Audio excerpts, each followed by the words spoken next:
bachilleres. Espero se encuentren bien y todo marche viento en popa para ustedes y sus familiares. Y pidiéndole por favor que se cuiden, se protejan, cumplan con las normas de bioseguridad. Recuerden que este rebrote del COVID-19 no es juego.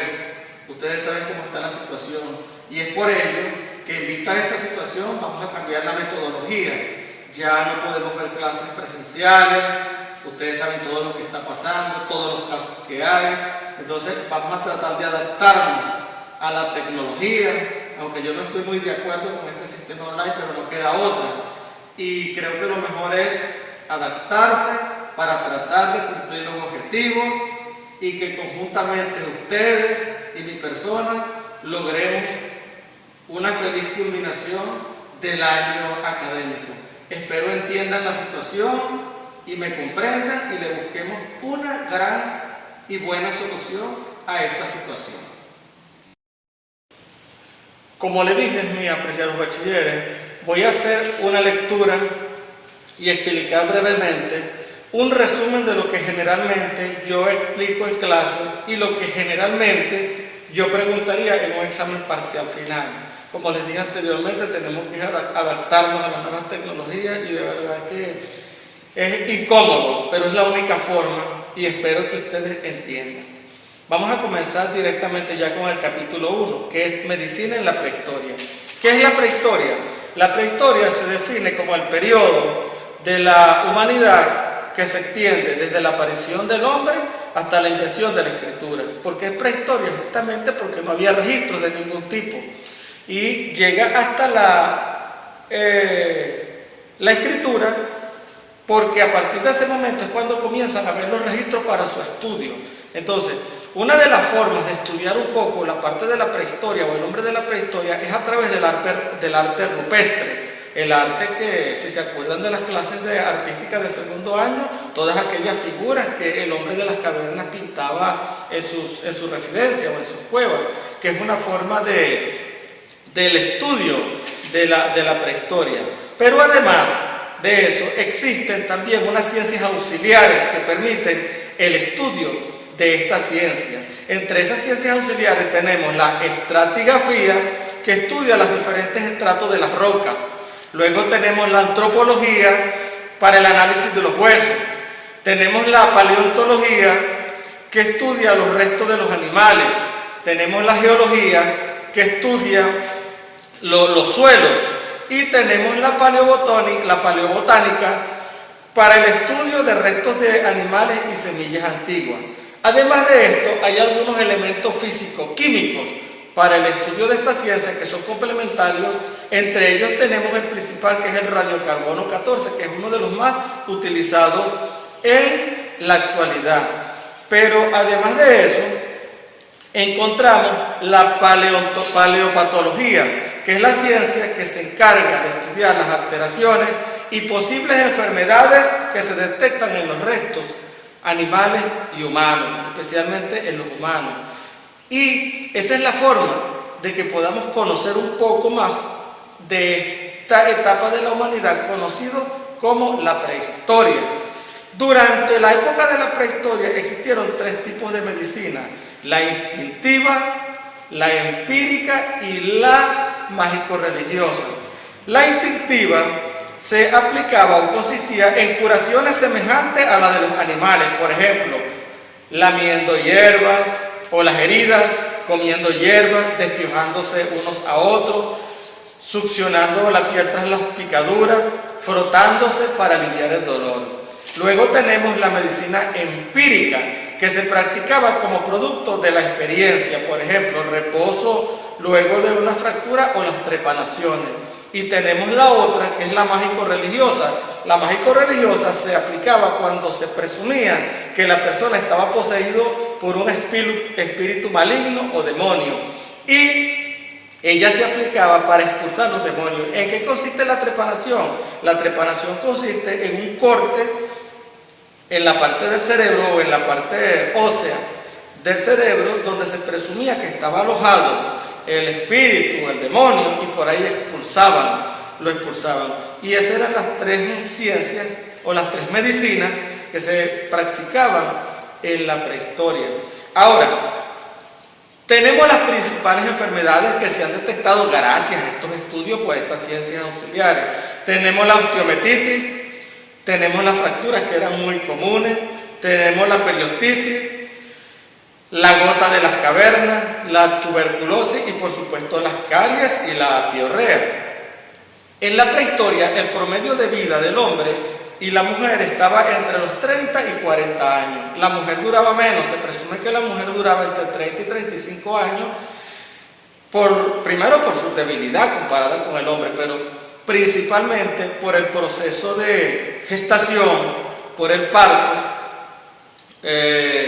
la desnutrición y por supuesto el proceso de alumbramiento o cuando daba luz, que la mujer siempre estaba más propensa a ello. En cambio el hombre, que no pasaba por todas estas consecuencias, ¿verdad?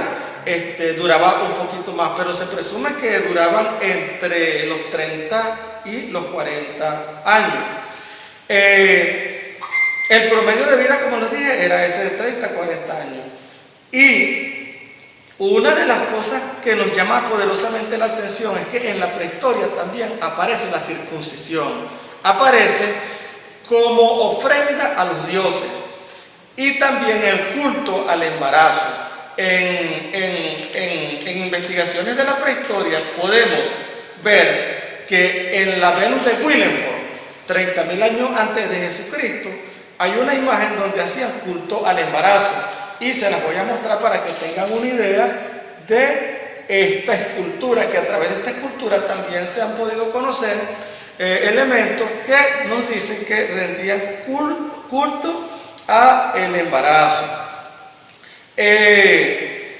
Otra cosa, se presume y es casi seguro que el hombre utilizó el fuego como uno de los elementos para curar heridas y cauterizar heridas. El fuego que se descubrió hace 800.000 años también forma parte del sistema médico del hombre de la prehistoria. Vamos inmediatamente al capítulo número 2, que es medicina en Mesopotamia. La Mesopotamia está considerada una de las civilizaciones más antiguas de la humanidad, 5.000 años antes de Cristo, aunque estudios recientes dicen que puede tener mucho más de 5.000 años, incluso se habla de 8.000 años, hasta de 12.000 años, con los nuevos estudios que se han hecho a través de la egiptología. Ahora, Mesopotamia estaba ubicada entre los ríos Tigris y Éufrates y queda en Asia Occidental y comprende lo que es el actualmente estado de Irak o lo que queda del estado de Irak. Ustedes saben lo que ha pasado en Irak, la invasión, la destrucción total. Y bueno, es poco lo que queda de esta civilización que está considerada como la más antigua e importante de la historia de la humanidad. Ahora, fuentes de información. El más antiguo sobre la medicina es una tablilla cuneiforme mesopotámica. También está el arte, las pinturas, las esculturas y por supuesto las momias y su estudio por parte de la paleontología. Algunos pasajes de la Biblia, sobre todo el Éxodo, también explican y dan información acerca de lo que fue esta cultura. Ellos crearon la astronomía, descubrieron varios planetas y sus órbitas, predijeron eclipses, crearon un calendario de 12 meses, fueron grandes arquitectos, construyeron grandes torres, conocidas como los zigurat. Los zigurat en el idioma acadio significa torre. También, y en la parte de literatura, sobresalieron con dos obras monumentales o muy importantes para su estudio, que es el poema de la creación y la epopeya de Gilgamesh. Cuando tengan oportunidad, yo les agradecería que busquen en la internet o busquen información acerca del poema sobre la epopeya de Gilgamesh, que les servirá de mucha información. Ahora, las fuentes de información para estudiar esta cultura. Primeramente, tenemos el Código de Hammurabi. ¿Qué es el Código de Hammurabi? El Código de Hammurabi era una especie de constitución que regía la forma de vida de esta cultura. Y con respecto a la medicina, tiene 10 normas y 282 reglas para el ejercicio de la medicina. Además de eso, también tiene los castigos por mala praxis, especialmente entre las intervenciones quirúrgicas. Aquí habla que si una persona se le moría a un paciente durante una intervención, le podían cortar los dedos o las manos. Imagínense que en la actualidad aplicaran eso por mala praxis, sería algo delicado, ¿verdad? Su premisa era la ley del talión, es decir, ojo por ojo, diente por diente. Y esto era una de las formas de controlar a la población, o sea, no hagas a los demás lo que no quieras que no te hagan a ti. Ahora, el Código de Hammurabi mide 2 metros, 25 centímetros y se encuentra actualmente ubicado en el Museo del Louvre, París. Luego tenemos la Biblioteca de Asurbanipal. Esta se encuentra en Nínive con obras como las antes mencionadas. Luego tenemos las leyes medio-asirias que fueron descubiertas en Asur. Aquí en estas leyes, por ejemplo, se encuentran los castigos por ser homosexual. Una persona homosexual en aquella época lo castigaban, incluso podían hasta matarlo. Y otro de los castigos que llaman la atención poderosamente es que se castigaba a la mujer si durante el acto sexual lastimaba los testículos de la pareja o del hombre. Es decir, que si los lastimaba y éste la denunciaba, a ella la podían castigar, incluso hasta matar. Imagínense hasta dónde llegaba lo severo de estas leyes. Luego tenemos la Biblia, por supuesto que todos saben lo que es la Biblia, y los bajorrelieves, donde hay muchas escenas de actos médicos. En la medicina, su medicina, aquí se reglamentó el ejercicio de la medicina, el sistema era mágico-religioso, el templo de Marduk funcionó como una escuela médica, la enfermedad era un castigo sobrenatural, ellos estudiaron la anatomía de los órganos internos y la medicina fue dividida en 1, de los remedios, 2, de los maestros del cuchillo, 3, de los exorcismos.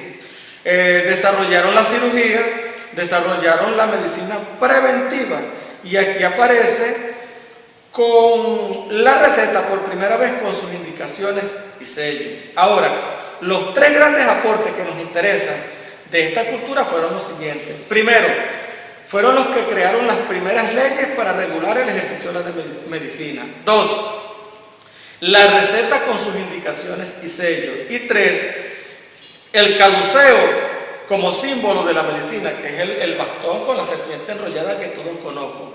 Estos grandes aportes han tenido importancia a través de la historia, tanto así que todavía se utilizan en la actualidad. Eso es un resumen con respecto a este capítulo número 2. Nos vamos al capítulo 3, que es el antiguo Egipto.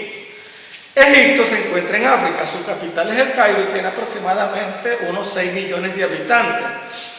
Y esta cultura comienza a desarrollarse 4000 años antes de Cristo.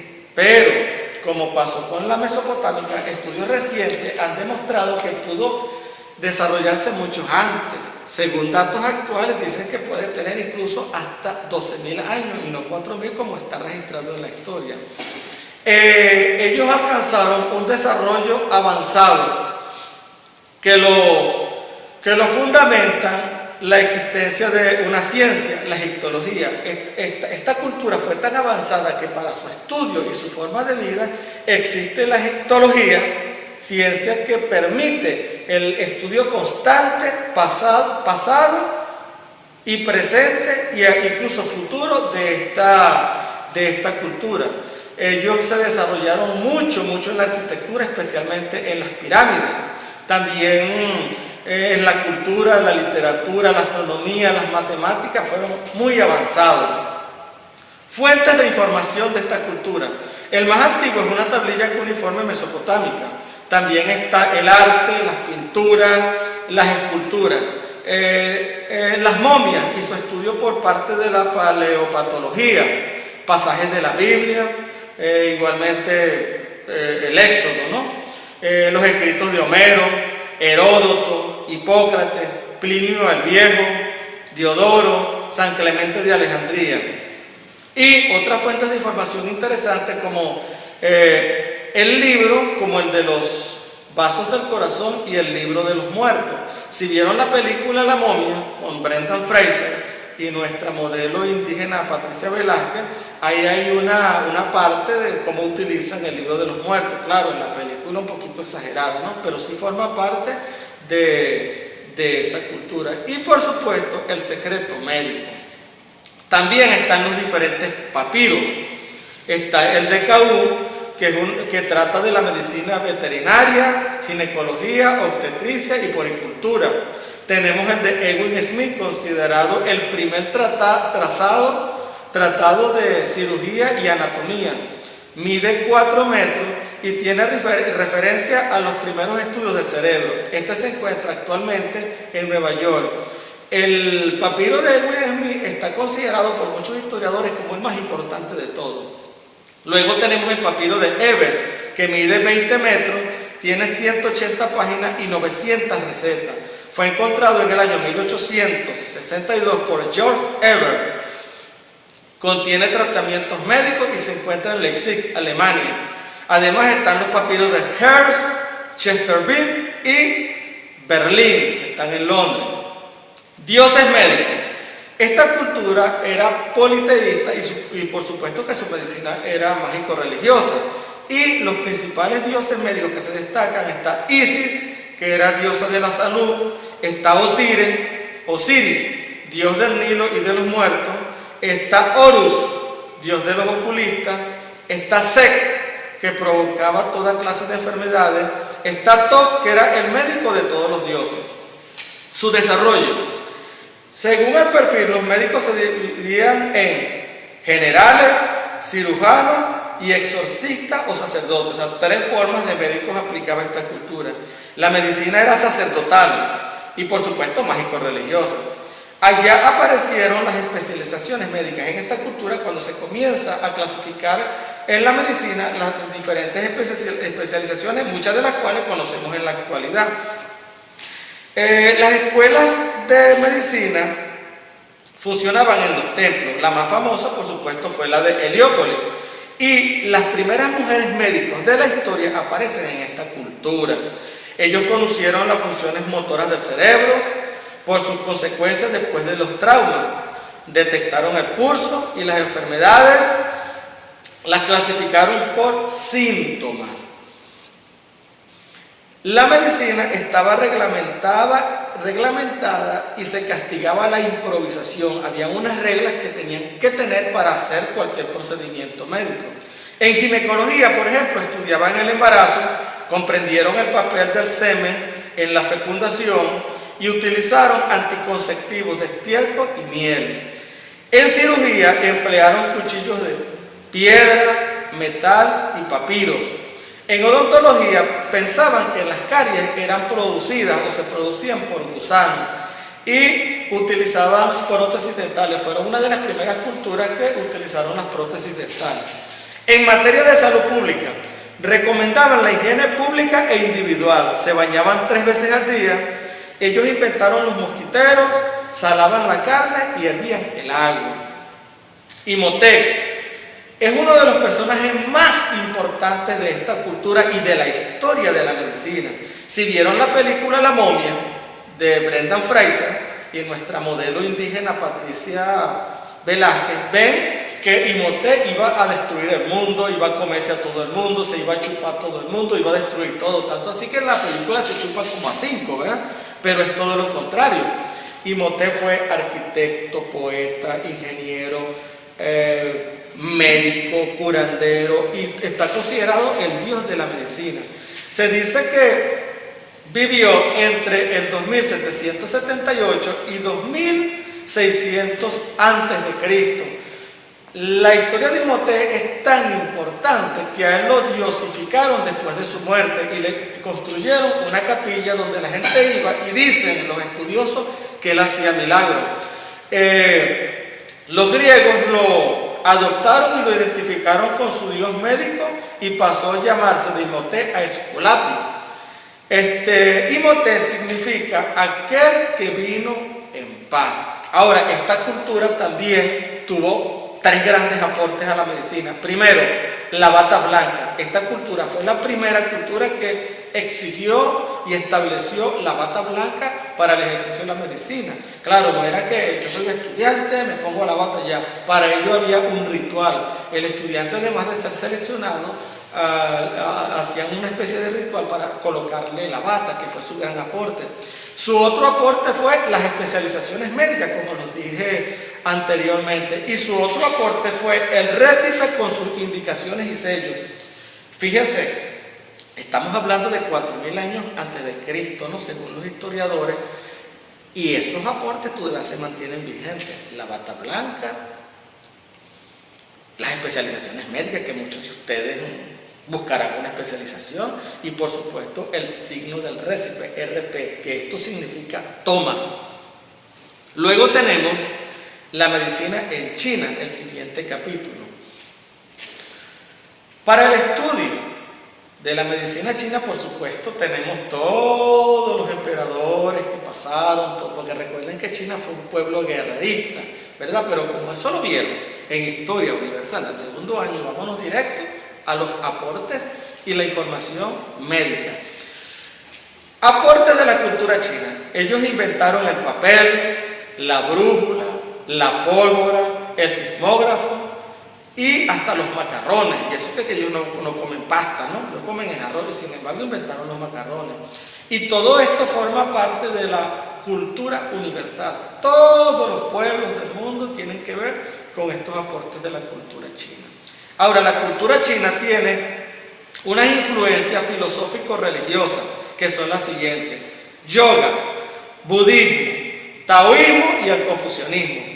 Primeramente, yoga, que es un conjunto de técnicas para el desarrollo armonioso entre el cuerpo y el espíritu. Es decir, que si tienes un desarrollo equilibrado entre tu cuerpo y espíritu, siempre estarás sano.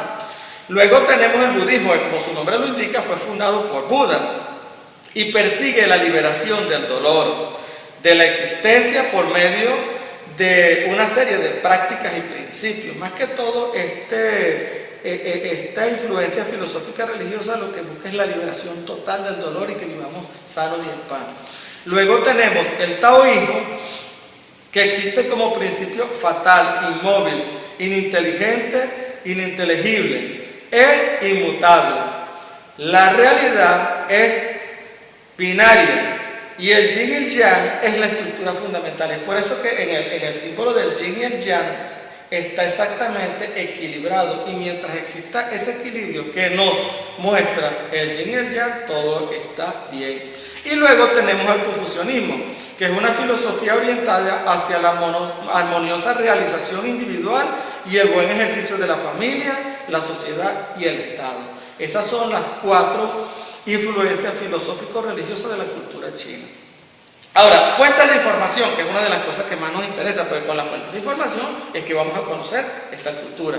Tenemos el emperador Fuchi, quien es el creador del símbolo del yin y el yang. Primeramente, el emperador Fuchi. Luego tenemos el emperador rojo, Chen Nu, que escribió el primer trazado de acupuntura. Luego tenemos el emperador amarillo, que escribió el canon de la medicina. Tenemos el libro de las Odas, conocida como Qi Qing. Y luego tenemos a Chan Chun Chin, que él está considerado el Hipócrates de la medicina. Imagínense todos los aportes que hizo Chan Chun Chin a la medicina china, que está considerado su Hipócrates. Él escribió el Tratado de las Fiebres, describió síntomas, habló de farmacología, dietética, moxibustión y tratamiento para curar muchas enfermedades. Y luego tenemos el espejo de oro de la medicina, que son las principales fuentes de información de esta cultura. Ahora tenemos desarrollo y características de la medicina china. El equilibrio entre el yin y el yang proporciona la salud, su desequilibrio proporciona la enfermedad, es decir, que debe haber un equilibrio entre ambas partes para que la persona se mantenga sana. El yang es el principio masculino, positivo, es la pureza, la dureza, el color, el sol, lo seco y el cielo. Y el yin es la parte femenina, es decir, todo lo contrario.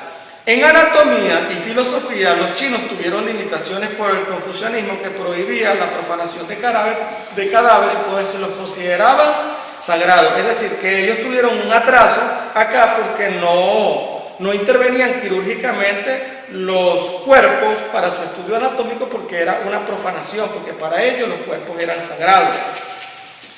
Se practicaba por razones económicas la castración, es decir, que si una persona, un hombre, que quería conseguir un trabajo en la casa de los poderosos, de los generales o de esta gente que manejaba el país, él debía castrarse. ¿Por qué? Porque estos generales, estos militares y estas personas, ellos vivían de guerra en guerra, se la pasaban viajando, pasaban muchos años combatiendo y dejaban a las esposas solas.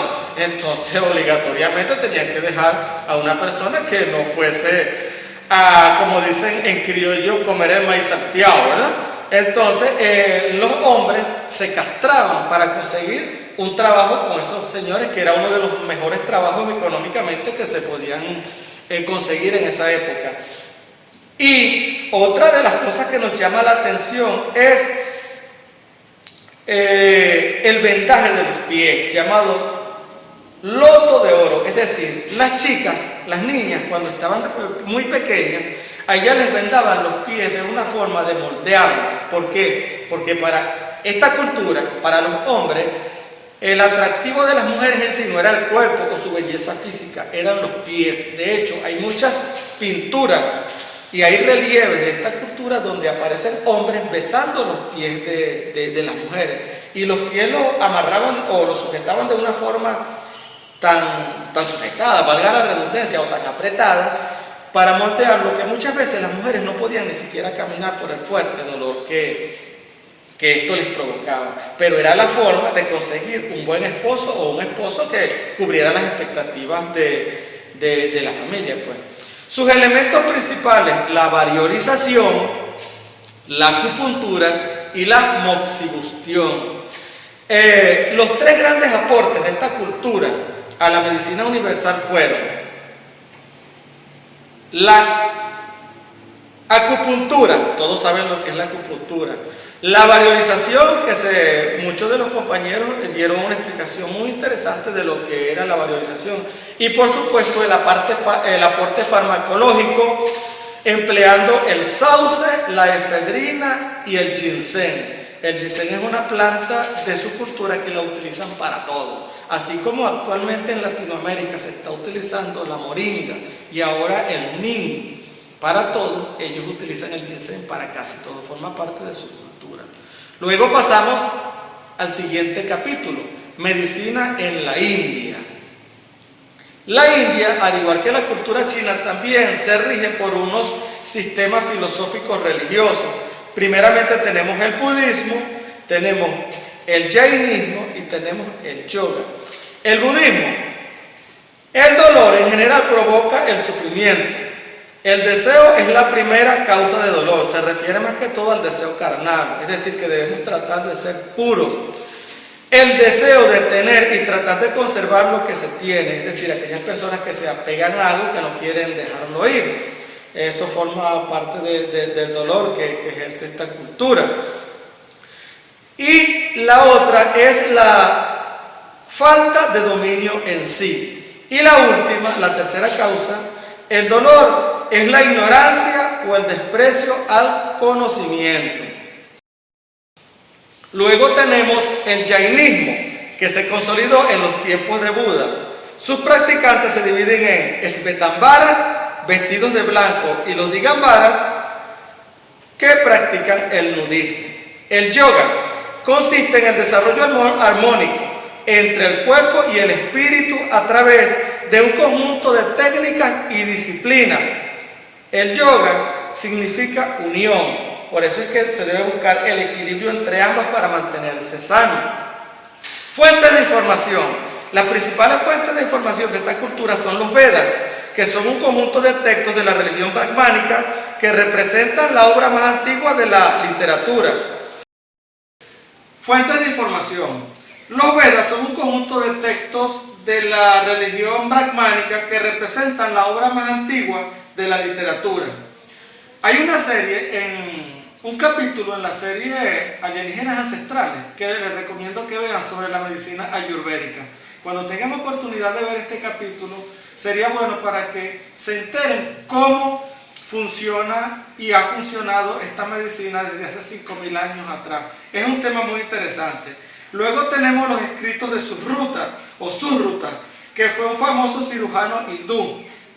Desarrollo de la medicina hindú. Es un sistema mágico religioso, por supuesto. Los estudiantes de medicina eran rigurosamente seleccionados. No todo el mundo podía estudiar medicina. Los estudios duraban 6 años. Tanto los médicos como los estudiantes visitaban a los enfermos a sus casas. El uso de plantas tenía y tiene hoy día gran importancia para el tratamiento de las enfermedades de esta cultura. Para las mordeduras de serpiente, por ejemplo, aplicaban torniquetes y succionaban la herida. Y aplicaban plantas medicinales. Los elementos fundamentales de la curación eran el médico, el paciente, las medicinas y por supuesto el estudiante. La doctrina y el método siempre eran correctos, es decir, que aquí el médico no se equivocaba.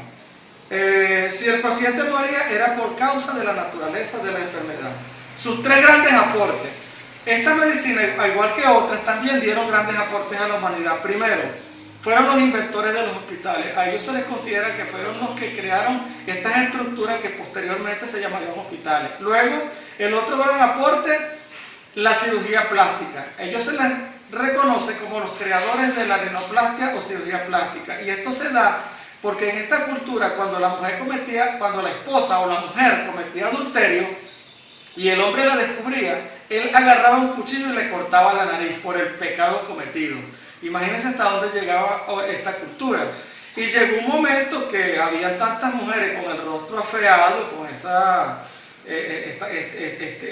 deformación ahí, y buscaron la forma de corregir eso. Y desde ahí es donde nace la cirugía estética. Y el otro gran aporte de esta cultura fue el aporte farmacológico con la planta Rauwolfia serpentina, que es muy utilizada desde todos los tiempos, y esta planta tiene propiedades sedativas, antihipertensivas y por supuesto antirrítmicas. Así como los chinos utilizan el ginseng para muchas cosas y nosotros los latinos utilizamos la moringa, ellos utilizan la Rauwolfia serpentina, que llega gran parte de su medicina. Esta medicina es una medicina bastante natural. Pasamos al siguiente capítulo, la medicina hebrea. Fuentes de información. La primera fuente de información de esta cultura es la Biblia. Todo el mundo sabe lo que es la Biblia, no es necesario explicarlo. Luego tenemos el Talmud, que es el libro santo judío. Están en los escritos de Flavio Josefo, que Flavio Josefo fue un gran historiador hindú, autor de las antigüedades judaicas y contra Apión. Características de la medicina. El monoteísmo hace que esta medicina sea teúrgica, es decir, Dios es el responsable de la salud y de la enfermedad. Que para nosotros esto fue un avance. Recuerden que eran una cultura politeísta y tenían un Dios para curar cada mal, cada enfermedad, un Dios. Aquí pasa a ser politeísta, o sea, y Dios es el responsable de todo lo que es la salud y la enfermedad. Y esto se puede traducir como un avance. En anatomía conocían las partes del cuerpo humano, pero sobre todo la de los animales. En el Talmud se habla del número total de los huesos del cuerpo. En la Biblia se cataloga la sangre como el centro de la vida. En cirugía practicaban por razones higiénicas la circuncisión. Ya todo el mundo sabe lo que es la circuncisión, ¿verdad? Que es el corte superficial del prepucio sobre el pene, que eso generalmente es como para, antes era para ofrenda a los dioses, ya a partir de esta cultura era por cuestiones higiénicas. El aborto en esta cultura se castigaba con la muerte. Si una mujer abortaba porque quería, era castigada con la muerte. Y se utilizaban como medicamentos en la farmacología la mandrágora. Utilizaban bálsamos, aceites, comas, esencias, frutos y narcóticos. Su principal aporte a esta cultura le debemos La introducción del método relacionado con la prevención de la enfermedad, es decir, que esta fue la primera cultura de la historia de la humanidad que en la parte de medicina introdujo el método de la medicina preventiva. Luego vamos al capítulo 7, la medicina persa. Fuentes de información. Entre las principales fuentes de información de esta cultura tenemos los escritos de Ctesias. ¿Quién fue Ctesias? Fue un historiador y un médico griego nacido en Knidos en el siglo V a.C. Fue médico de Darío II y en sus libros de Asiria y Babilonia y la India, cuando se habla del imperio se refiere a algunos de los aspectos de la medicina. La otra fuente de información fue Zoroastro y sus escritos, que son los Avestas. Fueron escritos en pieles de buey. Luego estos fueron quemados por Napoleón Bonaparte cuando Napoleón Bonaparte invade esta cultura o esta civilización. Luego se reescribieron nuevamente en el siglo IV a.C. y se dividen en Yasna, Bisperes, el Yaz y el Vendidad, que son las principales fuentes de información de esta cultura. Desarrollo y características de la medicina. Su medicina también era mágico-religiosa. La enfermedad es producto del pecado, es decir, que usted si se enfermaba era porque había cometido un pecado. Imagínense hasta dónde llegaban las acusaciones contra la persona por parte de la iglesia o de la religión. La salud depende de la correlación entre el bien y el mal. Es decir, que si usted se porta mal, se enferma. Si se porta bien, jamás se va a enfermar. Los médicos se clasificaban en prácticos, los que usan la hierba, los que emplean la palabra sagrada y los que usan el cuchillo. Los sacerdotes enseñaban medicina. Sus herramientas de trabajo eran una capa para protegerse, un arma para matar serpientes y un látigo en representación del poder, y por supuesto la hierba ahoma. Así como otras culturas utilizan plantas, ellos utilizaban la ahoma, que tenía efectos narcóticos y la recomendaban mucho a los enfermos. En salud pública, cuidaban y protegían los ríos, no permitían su contaminación con secreciones humanas. No obstante, enterraban los cadáveres por razones religiosas, es decir, los muertos los enterraban pero muy lejos de los ríos, no cerca de estos para que no se contaminaran.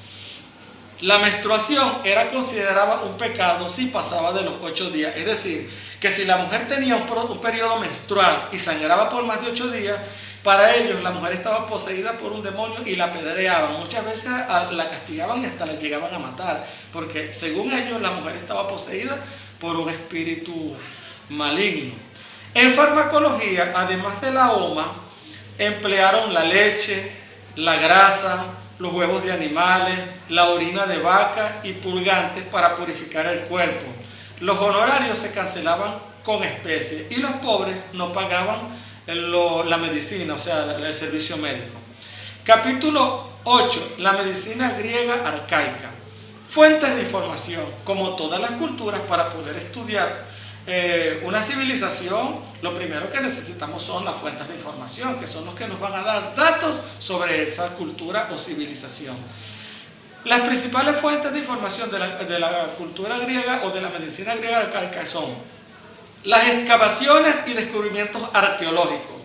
El descubrimiento de Troya en el año 1870 por parte de Schliemann. Luego tenemos el descubrimiento de Knossos en el año 1890 por parte de Evans. Las diferentes manifestaciones artísticas, incluyendo la literatura mitológica, los archivos de los asclepiones o los templos de Asclepio y, por supuesto, los escritos hipocráticos. La medicina homérica. En la Ilíada y la Odisea de Homero existen muchas referencias médicas, sobre todo en el primer poema épico. Contiene descripciones anatómicas y quirúrgicas. La Ilíada comienza con una epidemia de peste. Yo me imagino que lo recuerdan cuando se los mandaron a leer en cuarto año, porque antes para graduarse de bachiller era obligatorio leer la Ilíada y la Odisea cuando estaban en el liceo. Me supongo que se acuerdan un poquito de eso. La medicina reflejada en la Ilíada es racional, natural y práctica, aunque puede tener elementos mágicos. Allí aparece Asclepio como un soldado en la guerra de Troya. En la Odisea hay referencia al uso de drogas contra el dolor. También hablan de venenos y filtros mágicos provenientes de Egipto. Asclepio. Bueno, hablar de Asclepio es uno de los personajes más importantes de la historia, ¿verdad?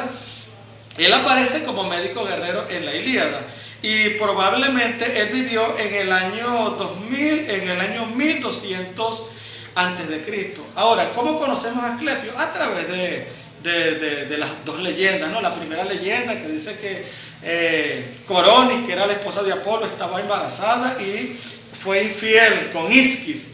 Apolo, viendo la traición de su esposa, decide matarla y antes de matarla extrae a Asclepio por cesárea y lo entrega al centauro Quirón para que lo educara, y que era un especialista en la medicina, le enseñó todos los secretos de la medicina. La otra leyenda dice que Coronis dio a luz a escondida a Asclepio y lo llevó al monte Tetión y ahí lo amamantó una cabra y lo crió un perro. Y luego de ahí vienen todas estas historias interesantes que lo llegan a convertirse en uno de los protagonistas más importantes de la historia. Tanto así que se dice que Asclepio desarrolló tanto la medicina que llegó incluso a resucitar a los muertos. Y lo otro es los consejos de Asclepio. Para ser un buen médico, una de las cosas que se recomienda es poner en práctica los consejos de Asclepio. Son muchos, pero entre muchos consejos Asclepio dice que el médico no tendrá vida social, que estará dispuesto siempre a la hora que lo molesten, que el pobre lo va a molestar cuando sea estrictamente necesario, pero el rico lo va a molestar cada vez que sienta algo, hasta un dolor en la uña. El médico debe ser una persona pulcra, aseada, bien rasurado, con su ropa impecable. Eso sí, no va a tener vida social porque va a estar dedicado a su profesión y a los pacientes. Y son muchos los consejos que nos da Asclepio, pero es la forma de crear o formar al verdadero médico. Son tantos los consejos que si nos ponemos a hablar de estos consejos, seguro que necesitaríamos horas y horas para entenderlos y conocerlos. Ahora, mitología y medicina. La medicina griega está muy ligada a la mitología. Casi todos los dioses tenían que ver con la medicina. Ejemplo, Melampo curaba a las mujeres locas de Argos. Afiarao, descendiente de Melampo, convirtió a Asclepio en el arte de curar. Era el rival de Asclepio en el arte de curar. Era la mujer de Zeus y era la protectora de las parturientas. Atenea, diosa de la sabiduría, protegía la vista. Quirón, hijo de Crono, era el protector de la salud. Peón era el médico de todas las divinidades. Alitia, hija de Zeus, era diosa de la maternidad. Icnos era diosa del sueño. Y las tres principales deidades de la medicina fueron Apolo, Quirón y Asclepio. Características de la medicina griega arcaica. Por supuesto que era un sistema mágico religioso. Conocimiento de lesiones externas o heridas causadas por armas de guerra. Tratamientos quirúrgicos de las mismas con aplicación de vendaje. Utilizaban fármacos o medicamentos, sustancias venenosas y filtros mágicos en forma de polvos, raíces, empastes y brebajes. Creo que la mayoría sabe lo que es un brebaje, ¿verdad? Una especie de jarabe que se prepara para curar ciertas enfermedades o ciertas patologías. Conocimiento de las palpitaciones del corazón y la respiración. Bases de la medicina en los asclepiones fueron la dietética, la higiene, la climoterapia, las purificaciones, las curas con ejercicio, la psicoterapia o sugestión. Eso con respecto a la medicina griega arcaica. Ahora vamos al capítulo 9, la filosofía y la medicina griega. Hipócrates, bueno, hablar de Hipócrates. Capítulo 9, los filósofos y la medicina griega. El principal representante de este capítulo es Hipócrates. Bueno, hablar de Hipócrates es hablar del personaje más importante de la historia de la medicina y es hablar de uno de los filósofos más grandes de la historia. Él, como padre de la medicina, una vez dijo: el médico filósofo es igual a Dios. No hay gran diferencia entre la medicina y la filosofía, porque todas las cualidades del buen filósofo deben encontrarse también en el médico: celo, pudor, aspecto digno, seriedad, juicio, tranquilidad, serenidad, decisión, pureza de vida, hábito de sentencia, conocimiento de lo que es la vida útil y necesaria, reprobación de los casos malos, ánimo libre de sospecha, devoción a la divinidad. Claramente podemos aquí relacionar a Hipócrates con un personaje moderno que estábamos estudiando, Patch Adams. Para los que vieron la película Patch Adams y que mandamos a analizar, pueden relacionar una parte de la película con lo que es la vida de Hipócrates. Ahora, Hipócrates está considerado el padre de la medicina, pero lo curioso del caso es que Hipócrates no estudió medicina como otros médicos de la historia, pero es considerado el padre de la medicina por todos los aportes que dio, y ya los vamos a conocer. Y otro personaje que se manifestó con respecto al médico fue Aristóteles, que dijo: el filósofo debería comenzar por estudiar medicina, y el médico debería terminar por estudiar filosofía. Imagínense cómo estos dos filósofos, estos dos grandes pensadores, relacionan al médico como un ser casi idílico, un ser casi sobrenatural. Y es como yo lo he dicho siempre: cuando una persona está en el quirófano, prácticamente se convierte en Dios, porque la vida de la persona que está en ese quirófano depende del buen juicio del médico que lo va a tratar. Escuela de Mileto o Jónica. Tales se considera el primer filósofo. Es el padre de la filosofía y fundador de la escuela de Mileto, a la que pertenecieron también Anaxímenes y Anaximandro. Fue comerciante, estudió en Egipto y viajó mucho, lo que le permitió conocer varios pueblos, adquirir grandes conocimientos y establecer comparaciones. Una vez dijo: es difícil conocerse a sí mismo, pero más difícil es aconsejar a otros. También dividió el año en 365 días. Predijo el eclipse de sol de 585 a.C. Inventó la esfera, inventó el reloj solar, construyó la primera carta geográfica. Eso fue.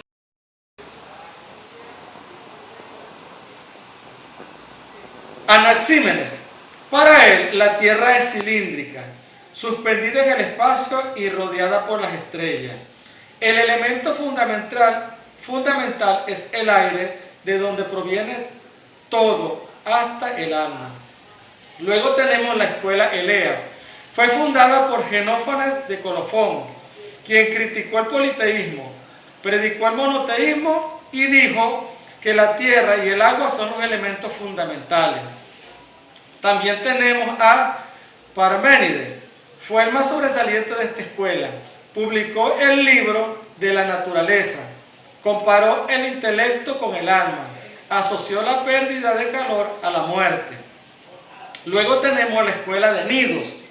A esta escuela pertenecieron Tesias, un cirujano que escribió un libro sobre la cadera.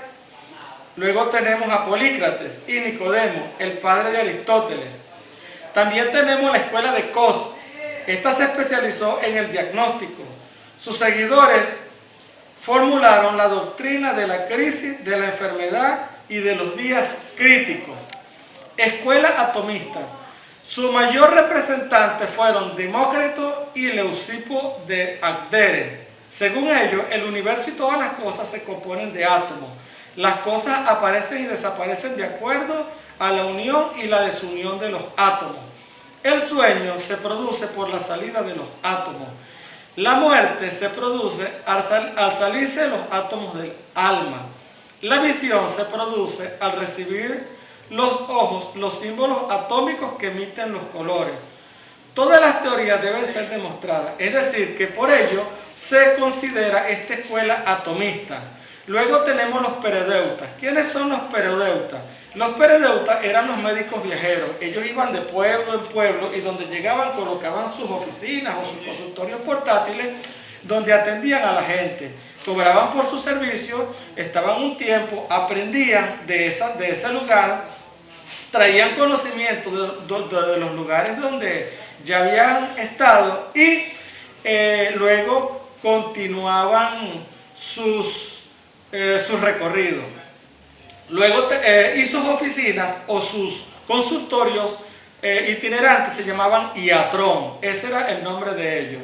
Luego tenemos a otros filósofos, por ejemplo tenemos Eurifón, que descubrió y usó la percusión, escribió un libro sobre el hígado, diferenció la sangre venosa de las arterias, recomendaba la leche contra la tuberculosis.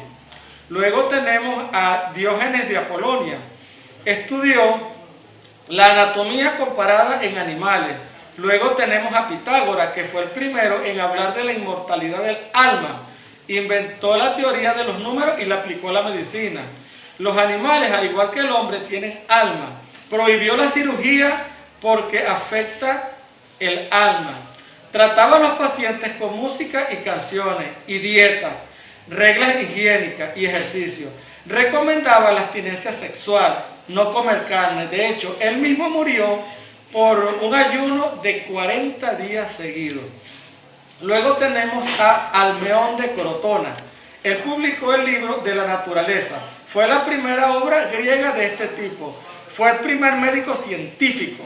Realizó experimentos con animales. Descubrió el nervio óptico. Descubrió las trompas de Eustaquio. Afirmó que el cerebro es el centro de la conciencia, los sentidos, el pensamiento y el intelecto. Luego tenemos a Empédocles de Agrimenta. Fue filósofo, mago, poeta, sacerdote, estadista y médico. Pertenecía a la aristocracia. Se adornaba con flores y escribía y recitaba sus versos o sus obras en verso. Y luego tenemos el último capítulo, el capítulo 10, que es la medicina hipocrática. Hipócrates está considerado como el padre de la medicina, ya lo dijimos. Su vida se confunde con la mitología por todos los conocimientos y todos los aportes que dio este filósofo. Él nació en Kos en el 406 a.C. y murió en Tesalónica en el año 370.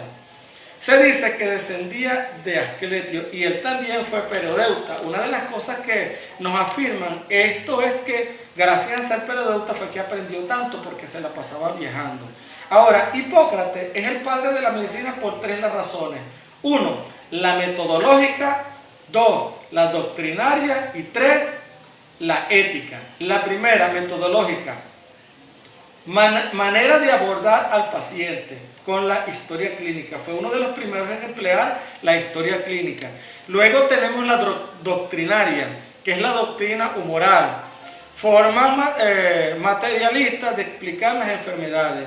Y la ética, que es la más famosa contribución de Hipócrates a la medicina, como lo es el juramento hipocrático.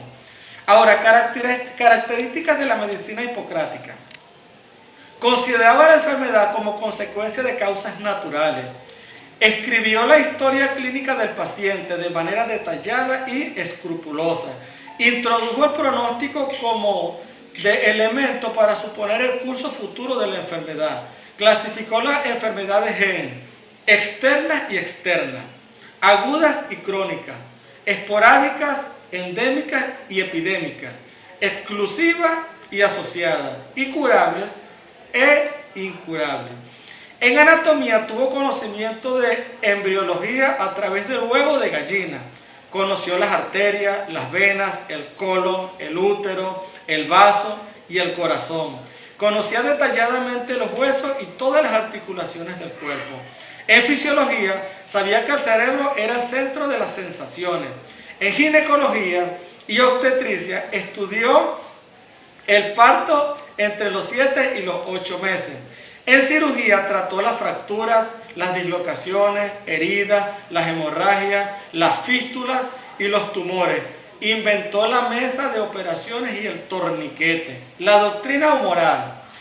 Esta dejó su huella a través de la historia de la medicina, parte de la idea de los 4 elementos, cada uno de los cuales representa una de las sustancias que conforman el organismo. El equilibrio de estas sustancias representa la salud. Cuando hay un desequilibrio entre estas 4 sustancias, hay enfermedad. ¿Cuáles son estas 4 sustancias o los 4 elementos? La bilis amarilla, representada por el hígado y las vías biliares, que es el fuego. Luego tenemos la bilis negra, que es el estómago y el vaso, representan la tierra. Luego tenemos la flema, representada por el cerebro, nervios y médula espinal, que es el agua. Y último tenemos la sangre o hema, que es el corazón, las venas, y está representada por el aire. Luego tenemos otro de los grandes aportes, que es el cuerpo hipocrático o corpus hippocraticum, que constituye una serie de elementos atribuidos a Hipócrates que influyeron enormemente en el desarrollo de la medicina occidental.